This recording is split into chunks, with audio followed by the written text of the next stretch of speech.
ready for school. We're gonna be late. I'll call you back. They're savages. They take after their mother. When your father died, we got a call from your brother about the estate. 2 brothers, one with the keys to the kingdom, and the other disregarded. It's tricky. So how are you doing? I'm good. We're back in LA. Post-pandemic. Yeah, I know. It's can you say post? I don't know. We just that's what I was thinking the same thing. Yeah. We took 4 movies out of the country. Actually, we took them 4 films that we were going to do in the U.S. and went to Cayman Islands with them because Cayman COVID has been eradicated there since July of 2020. So we just got back. We spent most of the year there, and it was absolutely wonderful. It was such a successful journey. We flew 75. They had no infrastructure out there, so we flew 75 filmmakers from Canada over to the island and just essentially did 4 films back to back to back to back. So I directed the last one. So I got behind the camera after a pandemic off of being. Of not making a movie, really. I mean, in all of 2020. So, were all 4 films? Had they been planned to do sometime, but maybe not as soon as the pandemic? So they had been exactly. So they had been planned to do in the States or Canada, in North America somewhere, and because PPE alone is a 20% bump that doesn't go to your screen. Of course, it's important, and we believe in that, but it doesn't. That's just money lost. It's not going to an actor, it's not going to a set design, it's not going to a cinematographer, it's just going away. And we figured that, and we made the proper moves and very safe moves and brought everybody to an island and quarantined them for 14 days. And when we got out of quarantine, it was open, and we got waivers from the unions and did it right, and made sure that we were doing everything on the up and up. But it was look, necessity breeds ingenuity, right? And so we had to create something here because people weren't able to make. I remember we were I have a company, Balcony 9, and we were shooting a movie that was, to our understanding, the only film that was being shot on stage in Los Angeles in December of 2020. And we were like, this is fucking dumb. What are we doing? Like, let's just go. And so my financier, Will Santor, from Productivity Media, who I have my company has a first look with his, he said, why don't we just take these to an island? Let's just do it. And so we started, and I think that call was in late November. By December, I talked to my family and I said, let's do it. And by January, we had crew flying out to Cayman. It was nuts. Crazy. Uh-huh. Yeah. I mean, there's a very opposite case is obviously Hide and Seek, which, I mean, I was just looking at the news, and that came out in was it 4 years ago, 2017? It's like Joe's going to be remaking this Korean film, and it's just now. 2018. 2018. So then we shot at the end of. I adapted it in the middle of 2018, and we shot in at the end of 2018 and early 2019, and then so. We were in post for it, and we were about to actually do some pickup shots when the pandemic hit. Right. So it was it killed our pickup shots. We worked with what we had, and I think we made a movie that is intriguing. And really, it's the film. I mean, the film that I made was my version of the original, and the original was It was a very successful South Korean flick with the same title. And I flew over to Korea. I met with the original writer and director. All right, you did. Oh yeah, I understood. I mean, CJ, flew me out. I met with Francis Chung. He loved Youth in Oregon, which was my last feature, the Frank Langella, Billy Crudup feature. And he said, let's try to find something together. Let's work toward a goal. And so I looked through a lot of their open, library, and I found this one little that I thought was a gem. And I wanted to tell the American version of that. And I felt like, I'd lived in New York at the time. So I felt like this story being right in the middle of Manhattan with the wealth disparity that's going on between, proper Manhattan and the boroughs around it, and the gentrification of those boroughs and the issues that come with gentrification. There can be positive parts of cleaning up a neighborhood, but there's a lot of negative parts. Where do people go? that can now no longer afford to live in the neighborhood? And where do these communities that have been there for sometimes tens, 100 years in some cases, that now are just swept off, the rug swept off from under them, and they have to go find another place to live. And it's just really, it was my time living there. It was a very relevant factor. And I had spent time living in Manhattan. I lived in Brooklyn. I lived in Greenpoint, which is almost to Queens. I lived in Dumbo, which is of course a big gentrified area. So I kind of lived all over and had a lot of wonderful, unique conversations with a lot of different people, and heard the complaints on their side, but then also heard, why some people were in the real estate business and how and then they're like, look, I'm making money. You're not the legitimate heir here. Turns out he's living in some derelict building down in Queens. Bottom line is keep your distance. I'm looking for someone. A neighbor. There are no neighbors. I wanted to tell a story that was about two sides to the coin, and I feel like hide and seek really did that with the wealth disparity with the fact that this brother, even the original is about two brothers, and one sort of given the keys to the kingdom, and the other one effectively discarded, and how that shame and guilt would play in the mind of your hero character. And so this, I felt like the translation of that in and adopting New York City as a backdrop to this story was very relevant. I mean, I'm curious. I didn't realize that you'd actually spoken to the team behind the original film. I'm curious because obviously the protagonist, Jonathan Rhys-Meyers, in your case, he suffers a very, very bad case of misophobia. Was that in the original as well? Did he suffer the same? Yes. The psychological issues with the two characters are very similar. And did you kind of discuss the reason why he suffers that? Was there a specific reason why that was brought into the film? Well, a lot of this comes from, there's a lot of cultural stuff that is in the original that I didn't know if all of it translated so much to the American version. And I think some of that was left behind with respect to how the Korean culture works and how the American culture works. We're different people. But the similarity was, Seoul is going through a lot of what Manhattan is going through, or New York proper is going through, which is this sort of wealth disparity, this disparity between both sides of the river. And that's mostly what we talked about, where the inception of this story came from and why he wanted to tell this story about two brothers. One was sort of, one taking the keys to the kingdom, one getting all the benefits of, being the favorite son, and the other sort of getting lambasted in the process. And there's obviously, I don't want to give away too much, but there's a guilt involved in why, that happens. So, telling that story from Seoul to New York City is the same story.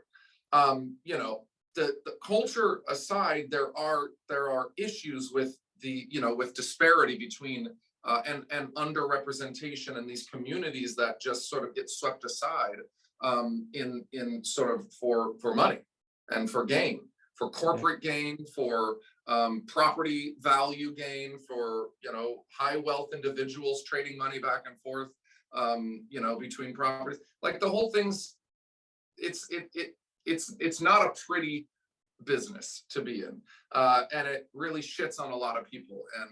And again, I'm not trying to make a good guy or a bad guy out of anybody. I'm just sort of showing two sides of the coin, and through a fictional story, telling you what I'm feeling at the moment, and and of course adapting it from a very relative story that came out of South Korea.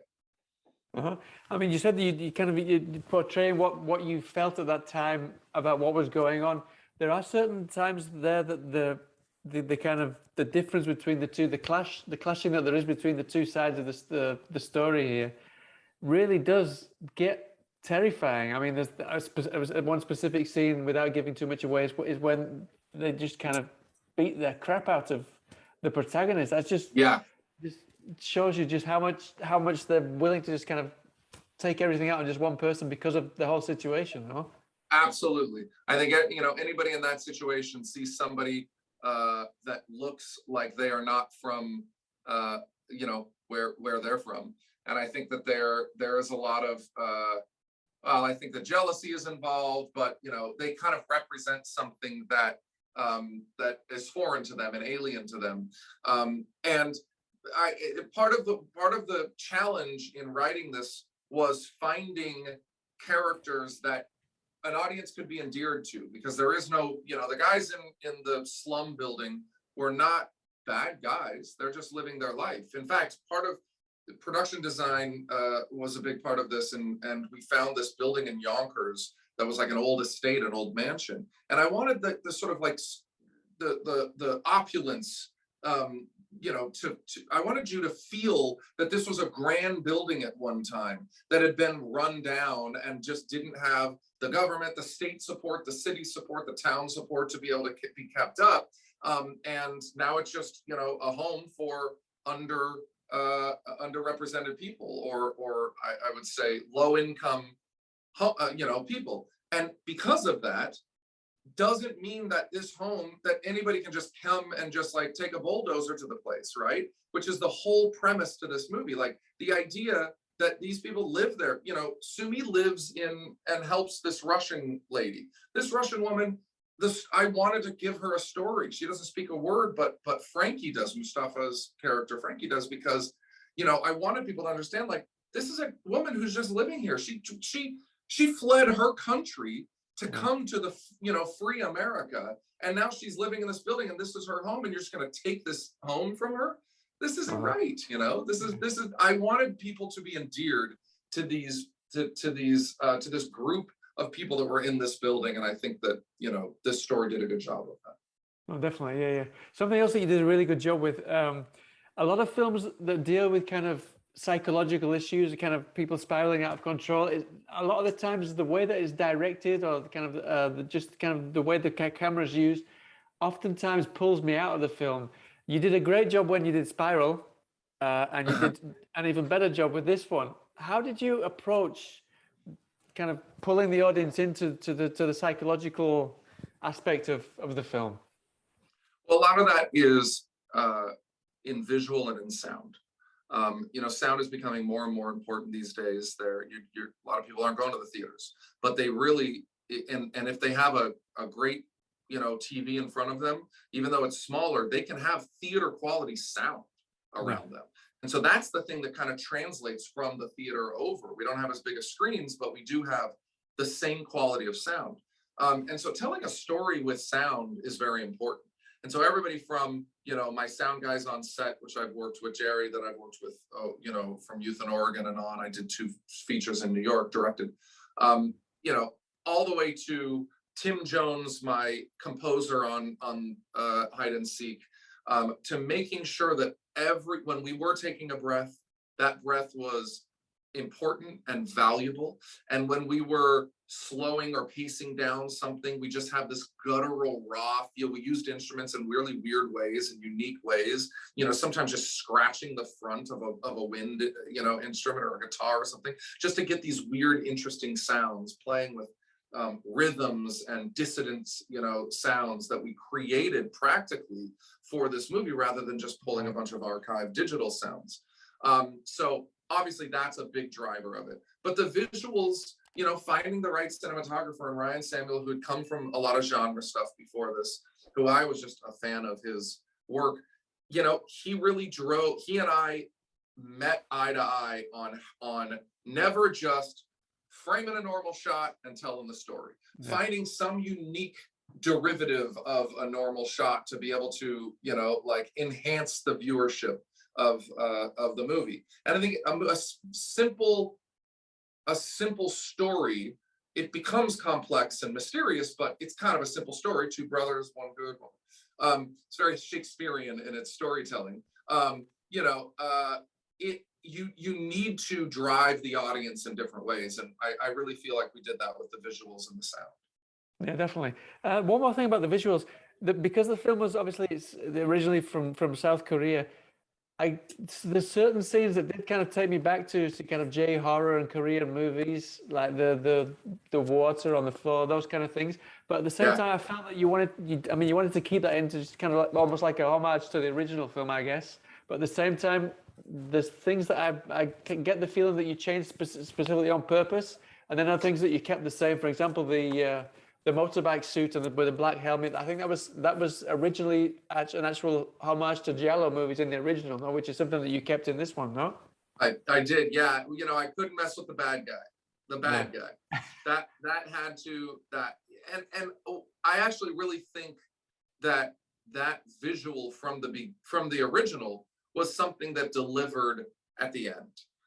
You know, it's so, you know, K-horror movies are quirky, they're interesting. They all feel like, even when they're not supernatural, they feel like they're supernatural. And so keeping those elements that I think really translated were important to me. This was not by any means a shot-for-shot remake of the original, but it was a retelling of the essence of everything that you know, they wanted to tell the first time around. So, you know, Hu Jung was amazing to sit down with and talk to, and expressed why he had told the story and what he was trying to deliver in it. And I took a lot of that, and I feel like everything that was important from the original over to this, but you know, it needed to be an American story that was set in New York, and it needed to have a rich white man at the lead of it, you know, who effectively can sort of do whatever they want in America. And I think that's was an important, not that there was a racial component to this, but you know, it represented something I think people can understand. You got to think about your family, your kids. We playing a game? I knew everything. Nothing slips past me. Got quite a few films coming through Balcony 9. At the same time, you've got a few other films that you're going to be appearing in soon. I mean, you've got films with Nick Cage, Ron Perlman, and a couple of films, I think. You've been really prolific. Was that all before lockdown, or are these all things that you've been? Well, so I shot the Avatar sequels before lockdown. Right. So I mean, we shot 2 more Avatars. There was about 2.5 years or so of shooting there. And of course, Jim Cameron and the team is still working. They're in post on it, but post and production sort of are hybrid in the Avatar world. And so, but you know, we're a big family. We've known each other for a decade. I credit a lot of my education behind the camera to watching the master at work and learning and having him take me under his wing and really express in a lot of different ways through, you know, through years and years of shooting with him on set, you know, how he perfects his vision. And he perfects his vision by tenacity, through of course unbelievable preparation that is second to nothing I've seen on planet Earth, but also just being there before everybody, you know, gets there every day and leaving after everybody, you know, is gone. It's just, you know, the tenacious nature of Jim Cameron. So, you know, I mean, yeah, that was right before I had the same year as everybody in Hollywood had, which we didn't make a movie. In December of 2020, I made my first movie, and that's when they called, and you know, that's when I was saying that our financiers called and said, let's not try to go against the grain here. Let's take them out of America. So the retirement plan, the Nick Cage one, the Ron Perlman one, the one that is the comedy, the dark comedy that I did with Bob Saget and Jason Jones. Well, that Baker is Ron Perlman, but Killing Daniel, I think, is what it's called right now. That's right, Killing Daniel. Yeah, that was actually our first movie that we did on Cayman Islands, and it holds a record. It is the first full feature to be fully produced and shot on Cayman Islands. Okay. So yeah, the firm shot there a long time ago with Tom Cruise, but it didn't shoot the whole thing there. So yeah. Yeah. Brilliant. Well, listen, we're out of time. So, Joel, thank you so much for your time. Howard, I congratulations appreciate again. it. Yeah, I wish you the best of luck when it comes out next week, and Awesome. hopefully we get to speak to you sometime soon about one of those. Hey, let's do it. Let's do it on Some Other Woman. The one Loads that I of films just that you've got directed. coming out Yeah, soon. exactly. All right. Awesome. Have a good day then. Yeah, Take care. be in Nice to touch. speak to you. Thanks a All lot. the best. He was my life. You should never have come back here.